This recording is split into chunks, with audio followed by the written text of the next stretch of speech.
السلام علیکم میں یوٹیوب ویئرز، امید کرتی ہوں آپ سب خیریت سے ہوں گے۔ ناول سٹارٹ کرنے سے پہلے میری آپ تمام لوگوں سے ریکویسٹ ہے کہ پلیز میرے چینل اناشا وائس کو سبسکرائب کیجئے، میری ویڈیوز کو لائک شیئر کمنٹ میں ریویوز لازمی دیں اور ساتھ ہی ساتھ بیل آئیکن کو ہٹ کر دیجئے تاکہ آپ کو تمام اپڈیٹس ملتی رہیں۔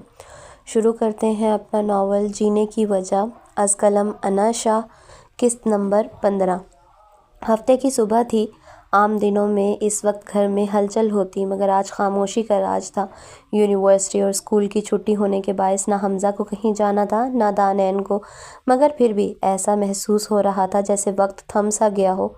حسین صاحب کے کمرے کے دروازے پر نیم تاریکی تھی، وہ اب پہلے سے بہتر تھے، مگر کمزوری ابھی بھی واضح تھی۔ ان کے بستر کے قریب رکھی میز پر دوائیں پڑی تھیں اور کھڑکی سے آتی دھوپ کمرے میں ہلکا سا اجالا پھیلا رہی تھی۔ صحن میں دانین کرسی پر ہاتھ میں کتاب تھامے بیٹھی تھی، مگر اس کے چہرے پر بے حد سکون کے باوجود اندرونی جنگ واضح تھی۔ کل رات کی باتیں ابھی بھی دماغ میں گونج رہی تھیں، بابا کی طبیعت، حمزہ کی خاموشی اور وہ نکاح جو صرف کاغذوں میں درج تھا مگر اب ایک حقیقت بننے جا رہا تھا۔ یہی سوچتے ہوئے اس نے بے اختیار آسمان کی طرف دیکھا۔ ہفتے کے دن کی نرم دھوپ آسمان پر پھیلی تھی مگر اس کے اندر کی بے چینی کم نہیں ہوئی تھی۔ اور پھر دروازے پر دستک ہوئی۔ دروازے پر پڑنے والی دستک میں ٹھہراؤ تھا، جیسے دینے والا جانتا ہو کہ وہ اندر والوں کے دل میں طوفان کھڑا کر دے گا۔ حمزہ جو اندر بیٹھا تھا ایک جھٹکے سے اٹھا۔ اسے معلوم تھا کہ اس وقت دروازے پر کون ہو سکتا ہے۔ اس کا دل بے اختیار تیزی سے دھڑکا، مگر اس نے خود کو سنبھالتے ہوئے آگے بڑھ کر دروازہ کھول دیا۔ وہی سخت تاثرات، وہی گہری نظریں جو کسی کی روح تک اتر سکتی تھیں۔ سیاہ لباس میں کھڑا وہ شخص جو کسی اور دنیا کا لگتا تھا، جیسے جذبات کا کوئی وجود ہی نہ تھا اس کے اندر۔ السلام علیکم، راہیم کی گہری آواز میں ہوا میں بکھری۔ وعلیکم السلام۔ حمزہ کا لہجہ سخت تھا۔ اسے دیکھتے ہی حمزہ کا منہ ایسے ہو گیا تھا جیسے کسی نے اس کے منہ میں کڑوے بادام رکھ دیے ہوں، مگر اس میں ایک چھپی ہوئی بے بسی بھی تھی۔ راہیم نے ایک نظر صحن میں بیٹھی دانین پر ڈالی جو اپنی جگہ ساکت تھی۔ اس کی نظریں زمین پر تھیں، مگر چہرے پر ایک سختی تھی، جیسے وہ خود کو کسی جذباتی کمزوری میں نہیں ڈالنا چاہتی ہو۔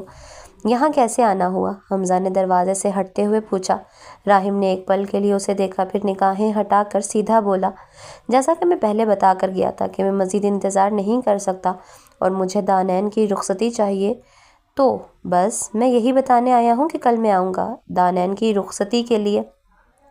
چند لمحوں کے لیے وقت جیسے رک گیا۔ حمزہ کے چہرے کے تاثرات سخت ہو گئے، اس کی مٹھیاں خود بخود بھینچ گئی، مگر وہ خاموش رہا۔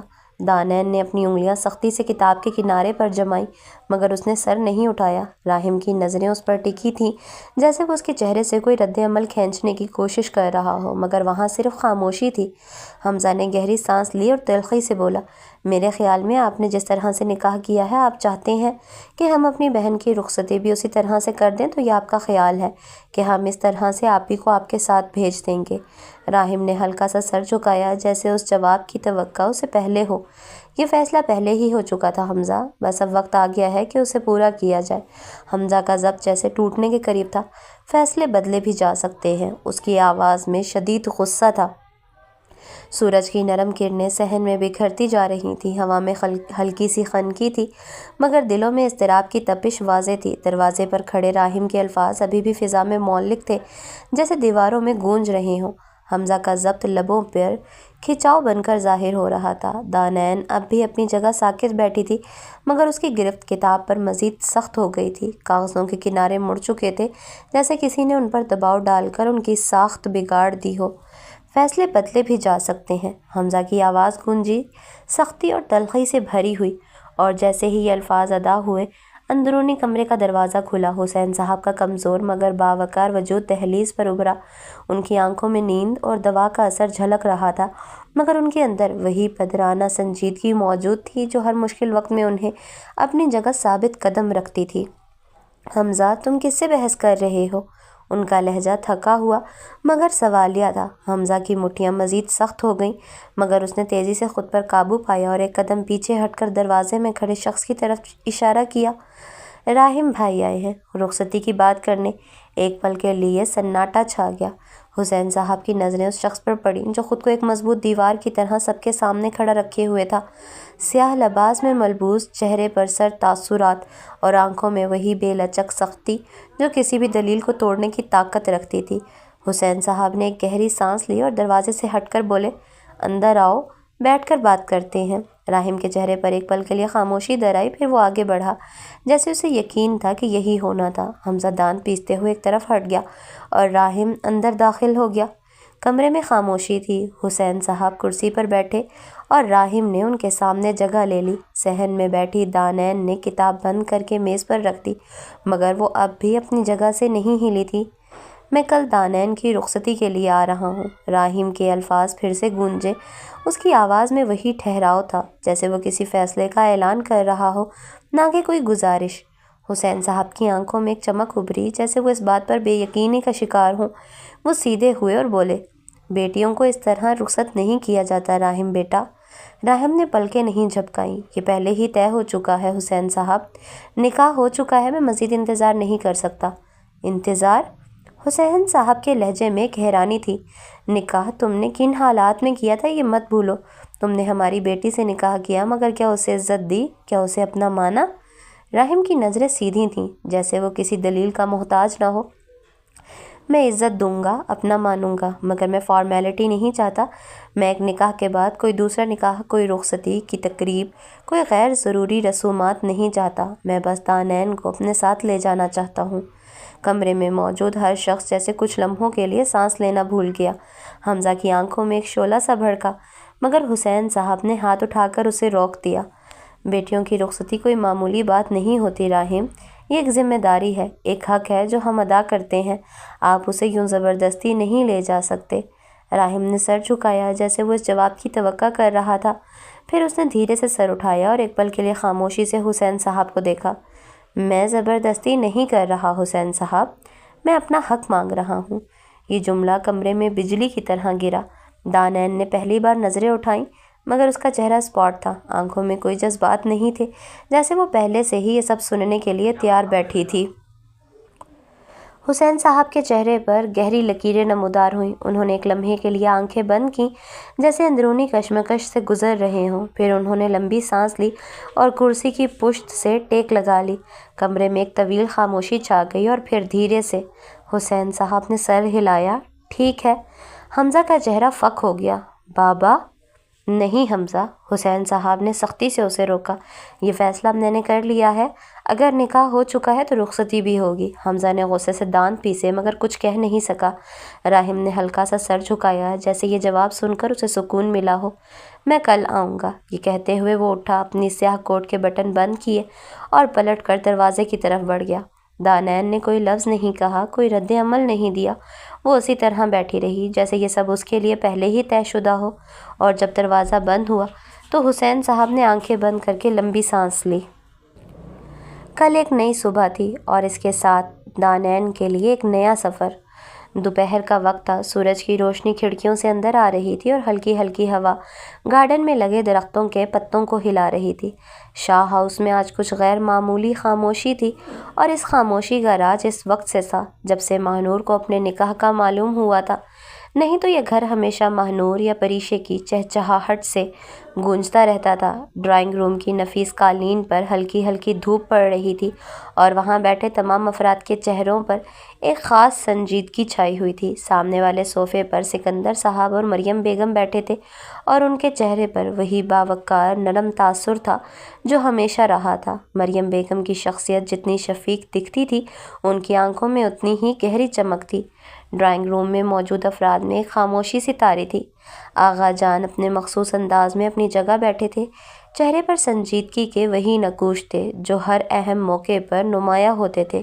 سہیل صاحب اور ارسلان صاحب بھی وہیں موجود تھے، جبکہ آمنہ بیگم اور سدرا بیگم ایک طرف خاموشی سے بیٹھی تھیں۔ چند لمحے خاموشی میں گزر گئے، پھر سکندر صاحب نے ایک سیدھا مگر باوقار لہجہ اپنایا۔ ارسلان، ہم آج پھر سے تمہارے پاس ایک ہی مقصد کے لیے آئے ہیں۔ ہم جانان کے رشتے کے بارے میں بات کرنا چاہتے ہیں۔ یہ جملہ کمرے میں ارتعاش پیدا کر گیا۔ ارسلان صاحب نے ایک لمحے کے لیے اپنی بہن کی طرف دیکھا، پھر گہری سانس لیتے ہوئے دھیمے مگر مضبوط لہجے میں بولے، مریم اور سکندر، میں پہلے بھی آپ لوگوں کو جواب دے چکا ہوں۔ جانان نے خود انکار کیا تھا، وہ اپنی پڑھائی مکمل کرنا چاہتی ہے اور جب تک وہ اس مرحلے پر ہے میں اس پر کوئی دباؤ نہیں ڈال سکتا۔ مریم بیگم کے چہرے پر خفیف سی مسکراہٹ ابھری۔ وہ جانتی تھیں کہ ان کا بھائی سخت مزاج ہے، مگر وہ یہ بھی جانتی تھیں کہ وہ بیٹی کی خوشی کو مقدم رکھتے ہیں، اور اس کے ساتھ ہی ارشمان پر بھی غصہ آیا، کیونکہ اس کی بیجا ضد کی وجہ سے ہی وہ یوں بار بار اپنے بھائی کے فیصلے کی مخالفت کر رہی تھیں۔ بھائی جان، میں آپ کے فیصلے کی عزت کرتی ہوں، مگر کیا یہ بہتر نہیں ہوگا کہ ہم ایک بار پھر جانان سے بات کر لیں؟ ہم اسے کسی دباؤ میں نہیں ڈال رہے، بس چاہتے ہیں کہ وہ خود اس پر دوبارہ غور کرے۔ شاید پہلے اس نے اس بارے میں زیادہ نہیں سوچا ہو۔ ارسلان صاحب نے آغا جان کی طرف دیکھا جو خاموشی سے ان کی بات سن رہے تھے۔ ان کی آنکھوں میں وہی گہرائی تھی، مگر وہ ابھی تک کسی بھی رد عمل سے گریز کر رہے تھے۔ سہیل صاحب نے بھی کوئی بات نہیں کی۔ وہ جانتے تھے کہ یہ معاملہ ارسلان اور مریم کے درمیان تھا اور ان کی مداخلت مناسب نہیں ہوگی، کیونکہ یہ ارسلان صاحب کی بیٹی کے مستقبل کا فیصلہ تھا اور وہ نہیں چاہتے تھے کہ وہ بیچ میں پڑ کے کوئی غلط فیصلہ کر لیں۔ ارسلان صاحب نے چند لمحے سوچا، پھر آخرکار بولے، ٹھیک ہے، میں جانان سے بات کروں گا۔ اگر وہ مان جائے تو مجھے کوئی اعتراض نہیں ہوگا، مگر میں اس کی مرضی کے بغیر کوئی فیصلہ نہیں کروں گا۔ مریم بیگم کے چہرے پر نرمی آ گئی۔ وہ جانتی تھیں کہ یہ وہ جملہ تھا جو وہ سننا چاہتی تھیں۔ انہوں نے سر ہلایا اور نرم لہجے میں بولی، یہی میں چاہتی تھی، ہم سب جانان کی خوشی چاہتے ہیں، اور اگر وہ مان جائے تو یہ سب کے لیے بہتر ہوگا۔ کمرے میں ایک لمحے کے لیے سکون سا چھا گیا۔ آقا جان نے گہری سانس لی، مگر وہ اب بھی خاموش تھے۔ ان کی آنکھوں میں ایک مدھم سی چمک تھی، جیسے وہ کچھ کہنا چاہتے ہوں مگر ابھی موقع مناسب نہ ہو۔ اسی لمحے سدرا بیگم نے آمنہ بیگم کی طرف دیکھا اور وہ دونوں ایک دوسرے کو خاموشی سے سمجھنے لگیں۔ ان دونوں کے چہروں پر کوئی خاص تاثر نہیں تھا، مگر ان کے اندر کی سوچیں شاید یکساں تھیں۔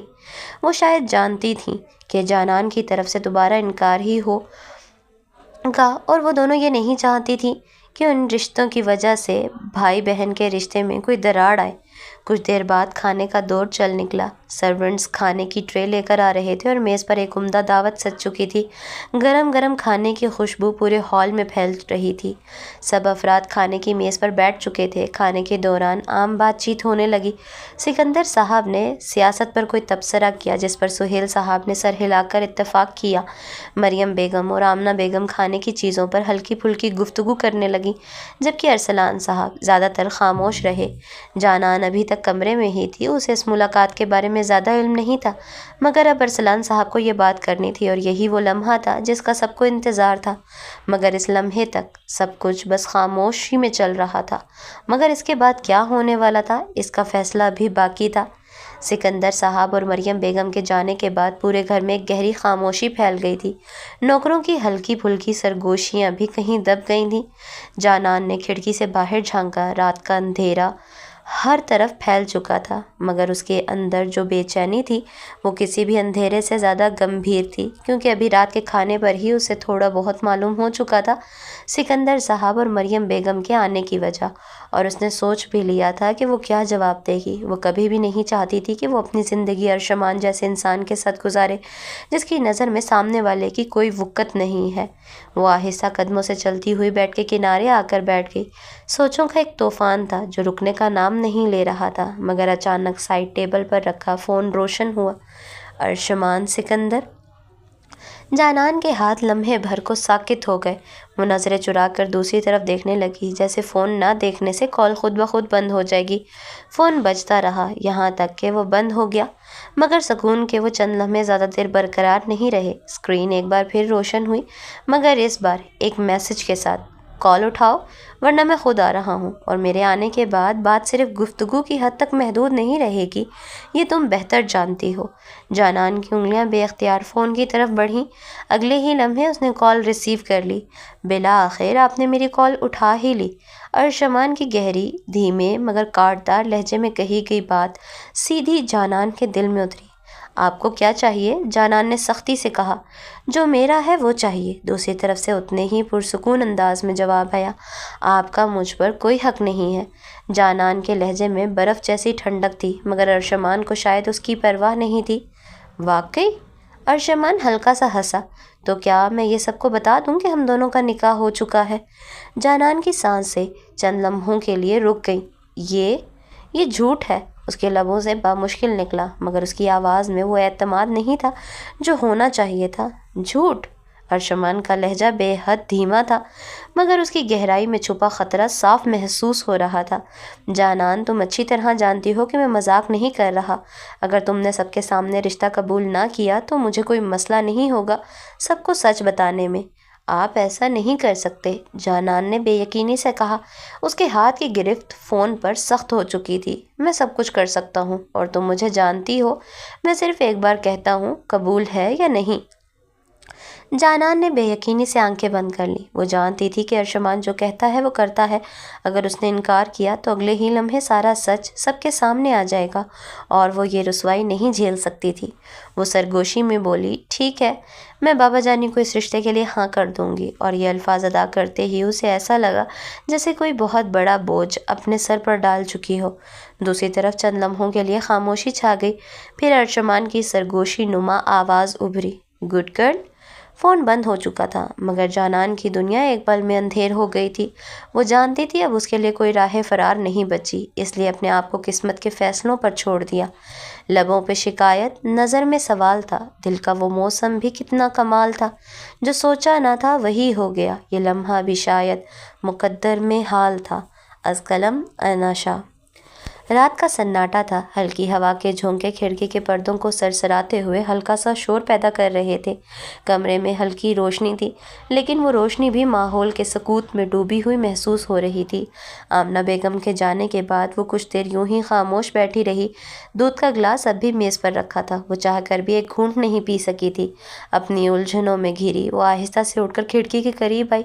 چاندنی رات تھی، آسمان پر چاند اپنی مکمل آب و تاب سے روشن تھا۔ اس نے کھڑکی کے پردے ہٹائے اور بالکنی میں آ گئی۔ ٹھنڈی ہوا اس کے چہرے سے ٹکرا رہی تھی، مگر اس کے دل میں جو بے چینی تھی وہ کم ہونے کا نام نہیں لے رہی تھی۔ چاند کی روشنی میں اس نے نظریں جمائیں، وہ چاند جو ہر رات نئے روپ میں نظر آتا تھا، جو کبھی مکمل ہوتا، کبھی آدھا، کبھی ہلال کی صورت میں، مگر پھر بھی ہمیشہ وہی رہتا تھا۔ کیا اس کی زندگی بھی چاند کی طرح تھی؟ کیا وہ بھی ہر دن، ہر رات کسی نئے روپ میں اپنی قسمت کے فیصلے کو دیکھ رہی تھی؟ چاند کی مانند میں بھی ہوں تنہا، چمک بھی ہے مگر ادھورا سا نقشہ، کبھی مکمل کبھی ہوں میں بے رنگ۔ میری قسمت کی رات بھی ہے سنہری مگر انجانی۔ از قلم اناشا۔ اس نے ایک گہری سانس لی اور آسمان کو دیکھنے لگی۔ چاند ہمیشہ خاموش رہتا ہے، بس اپنی چمک سے زمین کو روشن کرتا ہے۔ وہ بھی تو ایسی ہی تھی، خاموش، پرسکون نظر آنے والی، مگر اندر سے بے شمار سوالوں میں الجھی ہوئی۔ آمنہ بیگم کے جانے کے بعد وہ دوبارہ اپنے ہی خیالات میں گم تھی۔ جو کچھ اسے پتہ چلا تھا وہ کسی خواب کی طرح تھا، مگر خواب وہ ہوتا ہے جو انسان خود دیکھتا ہے، اور اس کے خواب کو تو کسی اور نے تعبیر دے دی تھی، بغیر اس کی اجازت کے۔ میرے نصیب کی لکیریں کسی اور کے ہاتھوں کی تحریر، میرے دل کے خواب کسی اور کے فیصلے کی زنجیر۔ از قلم اناشا۔ اس نے چاند کی طرف دیکھا جیسے اس سے کوئی جواب چاہ رہی ہو۔ وہ چاہتی تھی کہ چاند اس کی کہانی سن لے، اسے کوئی تسلی دے، مگر چاند تو بس خاموشی سے اپنی روشنی بکھیر رہا تھا۔ بچپن کے لمحے یاد آئے، وہ بچپن جب اسے یہ معلوم بھی نہیں تھا کہ کوئی ایسا رشتہ بھی ہوتا ہے جو بغیر جانے، بغیر سمجھے، بس ایک کاغذ کے ٹکڑے پر بن جاتا ہے۔ اگر نکاح صرف ایک نام کا کھیل تھا تو پھر یہ دل کیوں بوجھل ہو رہا تھا؟ اگر یہ سب اتنا معمولی تھا تو پھر اس کی آنکھوں میں یہ بے چینی کیوں آ گئی تھی؟ اس نے اپنے ہاتھ کی پشت سے آنکھوں میں آتی نمی کو صاف کیا۔ چاندنی کی سفید روشنی میں اس کا عکس بالکنی کے شیشے میں نظر آ رہا تھا، ایک خاموش، الجھی ہوئی اور شاید خود کو سمجھنے کی کوشش کرتی ہوئی۔ چاندنی میں عکس میرا بھی تھا، مگر حقیقت کی دھوپ میں وہ بکھر گیا۔ زندگی کا ہر لمحہ، ہر پل میرے اختیار کے بغیر گزر گیا۔ از قلم اناشا۔ رات اور زیادہ گہری ہو رہی تھی، چاند اب بھی اپنی جگہ پر تھا، مگر بادلوں کی ایک ہلکی سی تہ اس پر چھانے لگی تھی۔ کیا اسی طرح اس کی زندگی میں بھی کچھ فیصلے بادلوں کی طرح چھا کر اسے مزید بے یقینی میں دھکیل دیں گے، یا شاید کسی دن کوئی ہوا کا جھونکا آ کر ان بادلوں کو ہٹا دے گا؟ ہوا کچھ تیز ہو گئی، اس نے دوپٹے کو اور مضبوطی سے خود کے گرد لپیٹ لیا۔ ایک پل کو دل چاہا کہ واپس کمرے میں چلی جائے، مگر قدم رک گئے۔ شاید وہ خود سے، اپنی قسمت سے اور اس چاند سے مزید کچھ سوال کرنا چاہتی تھی، مگر چاند کی خاموشی میں کوئی جواب نہیں تھا، صرف روشنی تھی، اور وہ روشنی بھی ادھوری۔ گھر کے صحن میں عجیب سا سناٹا تھا، جیسے ہر دیوار، ہر کونا کسی دکھ میں ڈوبا ہوا ہو۔ صبح کی روشنی پورے آنگن میں پھیلی تھی، مگر اس روشنی میں بھی ایک اداسی کی ہلکی سی تہ تھی، جیسے سورج نے بھی اس لمحے کی شدت کو محسوس کر لیا ہو۔ راہم دروازے پر کھڑا تھا، اس کے چہرے پر وہی سنجیدگی تھی جو ہمیشہ رہتی تھی، مگر آج اس کی آنکھوں میں کچھ اور بھی تھا، شاید کوئی انجانا سا احساس، یا شاید وہ بھی اس جدائی کے لمحے کو اپنے اندر محسوس کر رہا تھا۔ گاڑی چند قدم کے فاصلے پر کھڑی تھی اور ڈرائیور اسٹیئرنگ تھامے بے حس و حرکت بیٹھا تھا، جیسے وہ بھی جانتا ہو کہ آج اس گھر سے کوئی قیمتی چیز رخصت ہونے والی ہے۔ گھر کے اندر دانین حسین صاحب کے کمرے میں کھڑی تھی، اس کے ہاتھ کانپ رہے تھے، نظریں فرش پر جمی تھیں اور آنکھیں نمی سے بھر رہی تھیں۔ حسین صاحب بستر پر بیٹھے تھے، ان کی آنکھوں میں وہی محبت اور شفقت تھی جو ہمیشہ رہی تھی، مگر آج ان کی نظریں بوجھل تھیں، جیسے وہ بھی اس لمحے کو روک لینا چاہتے ہوں، مگر بے بس تھے، کیونکہ وہ ہمیشہ اپنی بیٹی کے نصیب سے ڈرتے تھے، اور جو ڈر ان کو رہا آج وہ حقیقت بن کر ان کے سامنے تھا۔ انہوں نے کبھی بھی نہیں سوچا تھا کہ وہ اپنی لاڈوں پلی بیٹی کو اس طرح سے رخصت کریں گے۔ حمزہ دیوار کے ساتھ ٹیک لگائے کھڑا تھا، اس کا چہرہ اسپاٹ تھا، مگر آنکھیں بول رہی تھیں، کچھ کہہ رہی تھیں، کچھ روک رہی تھیں، کچھ سہ رہی تھیں۔ بابا جانی، دانین کی آواز کانپ گئی، وہ آگے بڑھی اور ایک دم حسین صاحب کے سینے سے لگ گئی۔ جیسے ہی اس نے اپنے والد کے وجود کو محسوس کیا، ضبط کا بندھن ٹوٹ گیا اور وہ زاروں کی طار رو دی۔ اس کی سسکیاں کمرے میں گونجنے لگیں۔ حسین صاحب کی آنکھوں کے کنارے نم ہونے لگے، مگر انہوں نے اپنے کانپتے ہوئے ہاتھوں سے بیٹی کے سر پر شفقت سے ہاتھ رکھا۔ بیٹا، یہ نصیب کے فیصلے ہیں، ہمیں قبول کرنے پڑتے ہیں۔ ان کی آواز بھاری ہو گئی تھی، مگر وہ پھر بھی اپنی بیٹی کے دل کو سنبھالنے کی کوشش کر رہے تھے۔ حمزہ آگے بڑھا، اس نے بہن کو بازوں میں لیا اور وہ پھر سے رو دی۔ آپی، میں ہمیشہ آپ کے ساتھ ہوں، پلیز روئے مت، ورنہ میں بھی اپنے آپ کو روک نہیں سکوں گا۔ حمزہ کی آواز لرزنے لگی تھی۔ میں کیسے رہوں گی تم دونوں کے بغیر حمزہ؟ میں کیسے بابا جانی کو چھوڑ کر جاؤں؟ اس نے حمزہ کے کندھے پر سر رکھ دیا، آنکھوں سے مسلسل آنسو بہتے جا رہے تھے۔ وہ جانتی تھی کہ یہ اس کا خود کا فیصلہ ہے، لیکن اس کے باوجود اس کا دل مطمئن نہیں ہو رہا تھا۔ وہ کیسے اتنی آسانی سے اس آنگن کو چھوڑ دیتی جس میں وہ بچپن سے پلی بڑھی تھی، اپنے بھائی کے ساتھ مستی مذاق کیا تھا، اپنے باپ کی شفقت کو محسوس کیا تھا۔ باہر گاڑی میں بیٹھے راہم نے گھڑی کی طرف دیکھا، وقت گزر رہا تھا، مگر اندر سے کوئی نہیں نکل رہا تھا۔ وہ جانتا تھا کہ یہ لمحہ آسان نہیں تھا، مگر وہ خود بھی یہ محسوس کر رہا تھا کہ شاید یہ اس کے لیے بھی مشکل تھا، اور وہ اندر جانے کی ہمت نہیں رکھتا تھا، نہ جانے کیوں، لیکن وہ دانین کی آنکھوں میں آنسو نہیں دیکھ سکتا تھا۔ پچھلی 2 ملاقاتوں میں اس نے دانین کو جس حالت میں برداشت کیا تھا، یہ وہی جانتا تھا کہ کس طرح اس نے اپنے آپ پر ضبط کیا تھا، اور اب تو اسے پورا یقین تھا کہ وہ رو رہی ہوگی، اور وہ یہ بھی جانتا تھا آج جو وہ رو رہی ہے وہ سب راہم کی وجہ سے ہی ہو رہا ہے۔ لیکن راہم بھی اپنے دل کے ہاتھوں مجبور تھا، وہ مزید انتظار نہیں کر سکتا تھا، اس لیے اپنی صفاکی کو برقرار رکھتے ہوئے اس نے صرف اپنا سوچا۔ کچھ دیر بعد حسین صاحب نے نرمی سے دانین کے آنسو صاف کیے اور اس کا چہرہ اپنے کمزور ہاتھوں میں تھام لیا۔ میری بچی، تم جہاں جاؤ خوش رہو، یہی میری دعا ہے۔ دانین نے بے بسی سے انہیں دیکھا۔ مجھے معاف کر دیجئے بابا جانی، اگر کبھی میں نے آپ کی بات نہ مانی ہو، اگر کبھی میں نے آپ کو تکلیف دی ہو۔ حسین صاحب نے ایک دھیمی مسکراہٹ سے اس کے ماتھے پر بوسہ دیا۔ تم میری سب سے بڑی خوشی ہو میری بیٹی، تمہاری کوئی غلطی نہیں۔ حمزہ نے اس کے بیگ کو اٹھایا اور دھیرے سے سر جھکا لیا۔ چلیں آپ بھی؟ اس کا دل چاہ رہا تھا کہ وہ یہ الفاظ کہے ہی نہ، کہ یہ لمحہ رک جائے، مگر ایسا ممکن نہ تھا۔ دانین نے قدم آگے بڑھائے، مگر وہ پلٹ کر ایک بار پھر حسین صاحب کے گلے لگ گئی۔ میں جلدی آؤں گی بابا جانی، میں آپ سے روز ملنے آؤں گی۔ ہاں میری بچی، حسین صاحب کی آواز کانپ گئی تھی۔ جیسے ہی وہ دروازے سے باہر نکلی، سورج کی روشنی آنکھوں میں چبھنے لگی، شاید اس لیے کہ اس کی آنکھوں میں پہلے ہی نمی تھی۔ گاڑی کی طرف قدم بڑھاتے ہوئے اسے لگا جیسے ہر قدم کے ساتھ اس کے دل پر کوئی بوجھ بڑھتا جا رہا ہو۔ راہم نے گاڑی کا دروازہ کھولا مگر وہ ایک لمحے کو رکی، پیچھے مڑ کر دیکھا۔ حسین صاحب اور حمزہ دروازے پر کھڑے تھے۔ ان کی آنکھوں میں ایک ایسی محبت تھی جسے لفظوں میں بیان کرنا ممکن نہ تھا۔ اللہ حافظ، اس کے ہونٹوں سے نکلا، مگر آواز اتنی دھیمی تھی کہ شاید خود اس کے کانوں تک بھی پوری طرح نہیں پہنچی۔ گاڑی میں بیٹھنے کے بعد اس نے کھڑکی سے باہر دیکھا۔ حمزہ نے رخ موڑ لیا تھا، شاید وہ نہیں چاہتا تھا کہ کوئی اس کی آنکھوں میں نمی دیکھے جو اس کے مضبوط لہجے کے برعکس اس کے دل کی کیفیت ظاہر کر رہی تھی۔ حسین صاحب کی آنکھوں میں خاموش دعا تھی، ایک ایسا سایہ جو ہمیشہ دانین کے ساتھ رہے گا، چاہے وہ کہیں بھی ہوں۔ راہم نے دروازہ بند کیا اور گاڑی آہستہ آہستہ آگے بڑھنے لگی، لیکن دانین چاہتی تھی اس گاڑی کی طرح یہ لمحہ آگے نہ بڑھے، بلکہ یہیں پر ٹھہر جائے تاکہ وہ یہاں پر گزارے ہر لمحے کو اپنے دل اور اپنی آنکھوں میں قید کر لے۔